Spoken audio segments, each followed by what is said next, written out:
Niki rungokno tenan kula terangno masalah nasab ya. Dados nasab sing diharamno kawin niku 7. Nggih, nasab sing diharamno kawin pinten? 7. Niku hurrimat alaikum napa? Ummahatukum wa banatukum wa akhwatukum wa ammatukum wa khalatukum wa banatul akhi wa banatul ukhti. Niki penting kula aturaken nggih. Jenengan rasa sensitif. Pokoke masalah hukum itu cocok ra cocok ra usah nopo sensitif. Agama itu mengharamkan atau melarang adopsi ngangkat anak. Kalau terpaksa ada orang ngangkat anak itu harus dicatat nasabnya dan dimaklumatkan di keluarga anak yang diadopsi maupun keluarga yang mengadopsi. Karena nanti ditakutkan terjadi ikhtilatil ansab. Nggih kula balen terjadi ikhtilatil ansab, percampuran apa nasab. Karena setiap satu orang itu pasti punya 7 orang yang haram dikawin karena apa nasab. Ini ku ibu.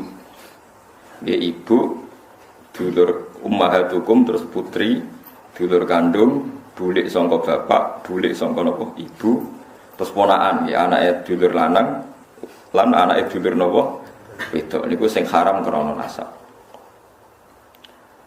Sebab niku ikhtilat. Yen wae dirungokno. Riyen Rasulullah nu di anak angkat dene Zaid. Sampai wong darani Zaid bin Muhammad. Mboten Zaid bin Harisah tapi Zaid bin Muhammad. Terus ambek Allah piyambak dibatalno. Wong kudu nyebut Zaid bin Harisah. Dipaksa. Nggih, wong kudu nyebut Zaid bin Harisah. Ora oleh muni Zaid bin Muhammad. Sampai turun ayat lewat Allah langsung ud'uhum li abaihim huwa aqsatu indallah. Wong kudu disebut nganggo jenenge bapake. Iku nak kepengin adil cara Allah. Mergo tiyang adopsi niku mesti nglahirno sombong. Kula pun bolak-balik wingi kula ngaji teng Bojonegoro teng Islamic Center nggih bilang. Adopsi itu melahirkan kesombongan. Lho nggih to nggih, misale anake Ruhin tak pek anak angkat aku. Kan keren bin Gusba dibanding bin Ruhin. Lama-lama anaknya itu kalau ditanya seneng, jenengan sinten? Kula putrine Gusba. Kan enggak siap di bapak keriting, enggak jelas. Ning dalan-dalan ya wis ngono kan. Itu satu, melahirkan kesombongan. 2 terjadi ikhtilatil ansab. Misalnya anak Ruhin melok kula terus kuliah. Jebule pacaran mbek dulure dhewe. Terus engko rabi entuk dulure dhewe, entuk ponakane. Itu bahaya sekali. Sangat-sangat bahaya. Kalau mau cerita tentang budi-budi ketika saya memberi makalah tentang adopsi ini wonten kiai sikoh bisa dipercaya cerita. Itu ono wong di anak angkat yang Jakarta. Yang nganterkan tuh Pak D-nya. Suatu saat anak ini besar kuliah pacaran mbek adik kandungnya. Walhasil terus kawin di anak sipok. Pak D yang dulu nganter ke Jakarta ke yang adopsi itu nilai di Jakarta. Kok wagetnya bukan main, ternyata yang dirabi itu sama-sama ponakannya gitu, dulur nopo kan? Ini bahayanya ngangkat anak nopo angkat. Sehingga dibatalkan oleh Allah, orang harus mau menyebut bapaknya. Ud'uhum li abaihim huwa aqsatu indallah. Tapi wong saiki saya naik dhewe. Anak sampean itu bangga, makalah Nabi itu mengancam manida ila ghairi abi wa huwa ya'lamu anna ghairu abi faqad kafar. Wong sing ngaku ora bapake diaku bapake dianggap ngafiri to ngingkari ajaran Kanjeng Nabi Muhammad sallallahu alaihi wasallam. Karena satu melahirkan kesombongan itu mesti. Karena mesti milih yang keren kan? Milih sing apa? Keren. Nomor 2 terjadi campur aduk napa? Nasab. Mari kula suwun sing pun ngadung anak istilah anak angkat itu istilah bahasa Indonesia. Tetap harus ditulis silsilah keluarganya, dia saudaranya berapa. Kalau anaknya itu tersinggung dianggap anak angkat, berarti cah sombong satu balik non keluarganya. Nah, apa ya apa. Terus ketiga ini yang penting.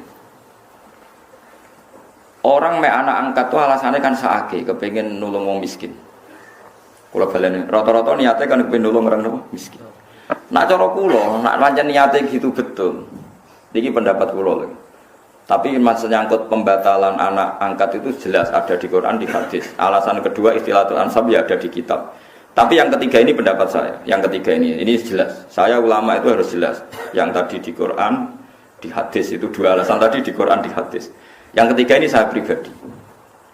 Dan saya yakin saya benar. Kalau Anda tidak sependapat dengan saya berarti tidak tahu mikir. Orang kok sampean luwih apa? Bener. Misalnya aku main anak angkat Ruhin. Sakit roca keriting lunak sampai anak angkat. Sudah cek cilik kayak cek imut ora tuwawanen ngene iki masale musuh. Coba bayangno saiki.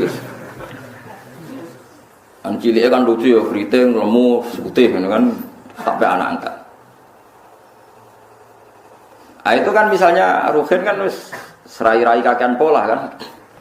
Terus minta sepeda motor Tiger atau Nexon atau Ninja gitu. Kan berarti saya kalau nuruti anak angkat karena dia sudah kayak anak saya kan mungkin tak turuti. Tuku sepeda motor 30 juta. Dia umur 16 tahun tak tukokno sepeda motor karena dia kayak anak angkat 20 juta. 20 juta itu kalau saya niat baik, yang penting tak kekno wong fakir miskin atau tak kekno santri. Itu dapat berapa santri? 20 juta misalnya tak kekno wong soleh atau santri atau masyarakat. Kalau 20 orang saja dapat 1 jutaan maturune tak ngamek ndongakno kabeh. Kere 20 ndongakno kabeh. Tapi gara-gara me anak angkat, uang 20 itu tersentral, terpokok neng satu orang. Ya iku neng Ruhin, iku wae dienggo sepeda motor sing jelas manfaatnya. Paham sing kalau maksud? Hanya dari segi sosial kan menjadi manfaat ini terbatas kan? Gitu.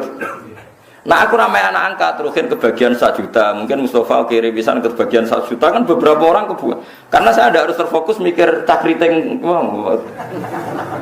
paham ya? Lu tenan paham tenan tuh. Lu kayak mulai menentang pendapat saya boleh, saya pastikan ini pendapat saya. Tapi kan iso globalnya paham tuh. Artinya kalau orang engkau Ruhin dewasa tak kayak nomah, entek 100 juta. Alasannya saya kira Ruhin anak melarat. Andai kan aku gak main anak angkat mungkin 100 juta lebih ke orang banyak. Tapi tetap boleh loh main anak angkat. Tapi cara pulau guys kadar ya. Ya sayang, tetap kembalikan ke keluarganya, dibiayai saja. Itu dia mendapat kasih sayang keluarga, dia tidak sombong. Paham ya?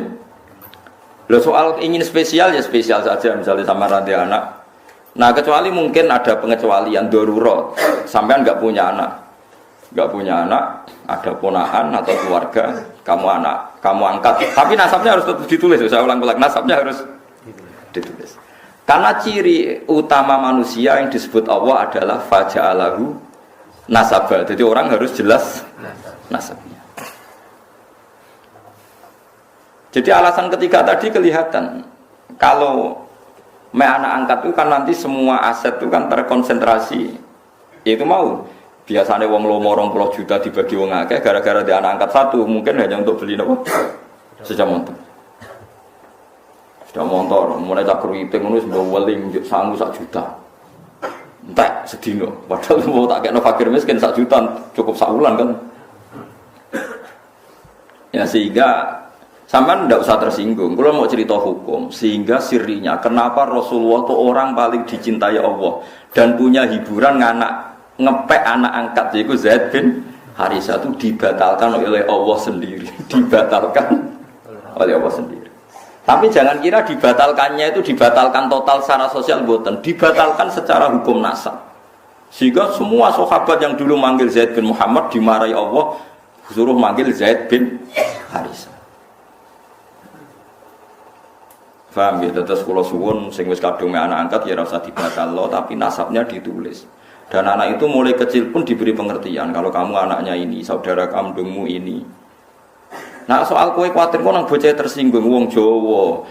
Kamu harus lebih kuatir ketimbang nanti nasabnya kacau balau kawin mbek dulure dhewe, kawin mbek ponakane. Senengane kok nggo alasan rasa Jawa. Ora tau mikir nasib agama, dipikir nasib rasane wong Jawa. Soale kaya aku mbek Mustafa tuwa jenggoten corong Jawa wajib dihormati, sesat tapi dihormati Mustafa. Wong ra jelas glundruke kok apa dihormati. Ya harus pakai agama jelas. Orang dihormati karena alimnya atau karena lomane atau krana sabar melarate. Kudu jelas, kudu nyetor slip. Paham ya alasan dihormati. Gak apa-apa misalnya nulis Gus saya fakir 10 tahun sabar. Jadi jenengan harus hormat saya. Kalau hormat siap kula. Mergo jelas kesalehannya. Dan saya siap sabar lagi sampai mati ya monggo nanti ditulis. Mlebu swarga syaratnya ngalim, kayak ngalim ya abot, sugih, wis kadung ra sugih. Paling mungkin ya melarat karena sudah kadung melarat. Itu syaratnya sabar. Sabar itu orang ngeluh. Orang ngeluh itu betah. Biasanya wong nak betah mbek Allah diterusno wis betah. Wong wis betah wae kan. Itu kan jadi repot. Jadi itu coba hitungnya. Alasan ketiga tadi bisa dihitung. Saya tuh punya pengalaman gitu. Saya punya saudara, punya keluarga, orang kaya, anak angkat. Itu ya kebaikannya ya terkonsentrasi, ya itu tadi tergerus hanya untuk 1-2 orang. Ya taruh saja tadi. Kalau orang punya uang 20 juta biasa diamalkan, mestinya bisa dikasihkan pondok atau fakir miskin bisa orang 20-30.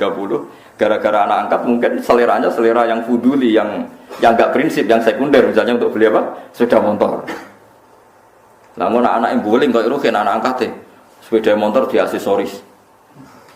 Aksesoris sepeda motor larang bisa. Sepeda larang mau megenge ning mall. Ngentekno donya tenan. Itu kenapa? Menurut saya kalau mau baik-baik saja. Terus saya teruskan. Tapi teori saya ini tidak selamanya benar karena itu tadi yang dibatalkan hanya nasabnya saja itu yang pasti benar. Tapi Rasulullah itu ya unik. Ini cerita sisi Rasulullah. Rasulullah itu diputu jenis Hasan Husain. Hasan ganteng. Enggak ada orang mirip Nabi kayak Hasan. Hasan bin Ali. Dia putrane Sayyidah Fatimah sing sugeng karena